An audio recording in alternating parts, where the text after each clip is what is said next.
girls, children of all ages. Welcome to Robert Sports Show. I'm your host, Robert. Got a little special little video here. NWA Hard Times Review.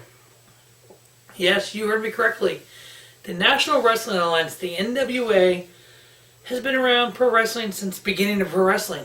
It was one of the first territories. A lot of the companies, WCW, WWE, TNA, used the NWA, 10 pounds of gold, the world title that dates back to 1948. They used that as their title for a while. Then they became their own championships. Billy Corgan bought the NWA back in, I think it was 2017. He's had a goal since then to have the reemergence of the famed NWA 10 pounds of gold.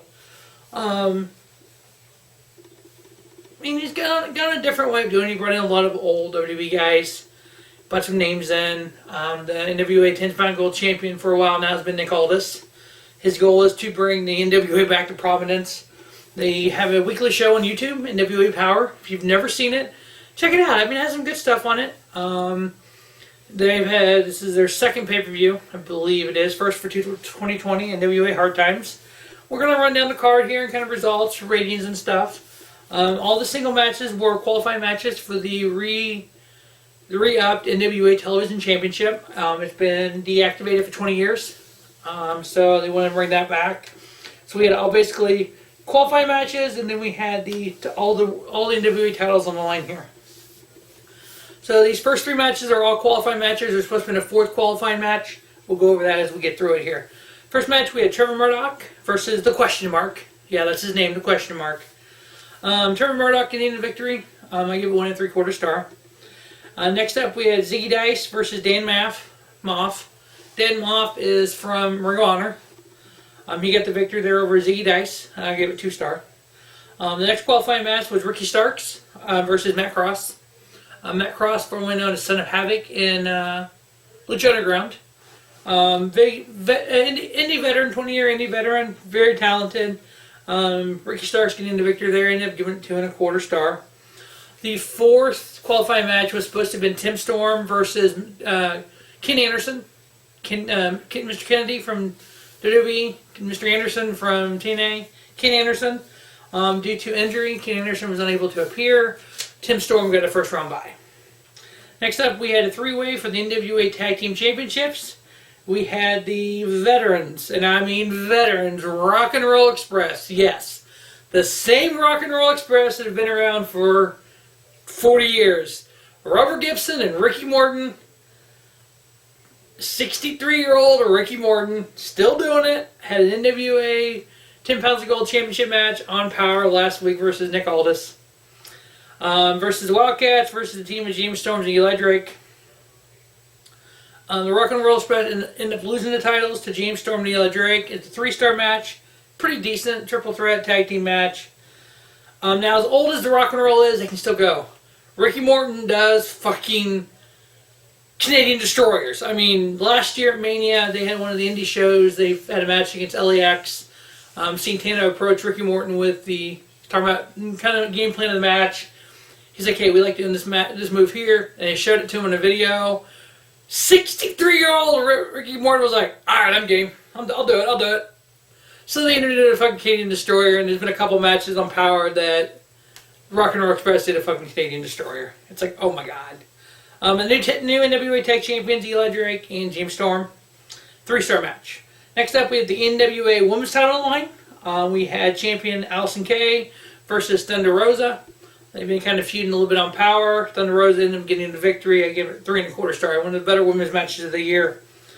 We had the semifinal match for the World TV Championship Tournament. We had Dan Maff versus Trevor Murdock.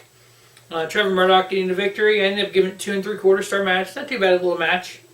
All these TV title matches were 6 minutes and 5 seconds long, these qualifying matches. Why 6 minutes and 5 seconds, I'll never know, but that's what it was. Next match was Tim Storm versus Ricky Starks. Ricky Starks getting the victory. I ended up giving it 2.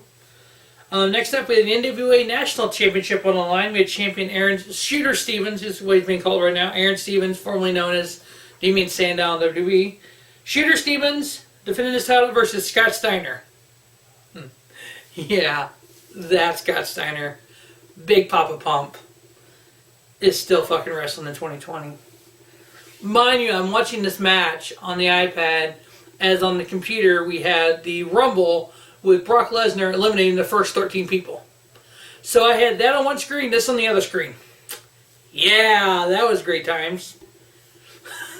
This match finally ended. That finally ended. Scott Steiner won by DQ and ended up giving it a 1 3/4 star. Next up, we had the 10 pounds of gold on the line, NWA World Heavyweight Championship. We had champion Nick Aldis, the National Treasure, versus Flip Gordon, the mercenary of Villain Enterprises. Nick Aldis actually went to a Ring of Honor show, ended up having a face-to-face with Flip. That's how Flip got this match. Now, one of the stipulations was if Nick Aldis retains, he could not defend the title versus Marty Scurll. Marty Scurll wasn't able to just get a title shot unless Nick Aldis approved it. Flip ended up losing. Nick retained. I'm going to give it 3.5 star. We'll see what that stipulation means. I don't know if Scurll is going to be. He's been in NWA a little bit. If he's going to resign Ring of Honor, that's the rumor. He's going to AEW, so who gives a fuck, or what that's going to happen, how that's going to play out. But that's the stipulation. Nick Aldis did retain his title, and then the main event was for the NWA Television Championship. First NWA Television Champion crown, and the first time in 20 years. We had Ricky Starks versus Trevor Murdock. I give it 2 3/4. Actually, it wasn't a bad little match. Ricky Starks becoming your first television champion in 20 years. So that's the thing. You look at this card: Trevor Murdock, WWE guy; Rock and Roll Express, WWE guy; James Storm, Eli Drake, Nick Aldis, TNA guys; Allysin K, Thunder Rosa, TNA; Dan Maff, Ring of Honor; Aron Stevens, Scott Steiner, WWE. So you had a mix of old WWE guys, some guys from Ring of Honor, and some old TNA guys. That's kind of what NWA is right now. They need that big kind of signing superstar that's not, more relevant than some of these guys. But hey, Nick Aldis is great, world champion. But definitely check that out if you've never checked it out before. As always, thanks for watching Robert Sports Show. Don't just have a great day. Have a spiffy day. Robert Sports Show, your YouTube leader in sports channel content. Make sure you check out the Royal Rumble review, the Worlds Collide review, and Super Bowl 54 preview. All right here on Robert Sports Show.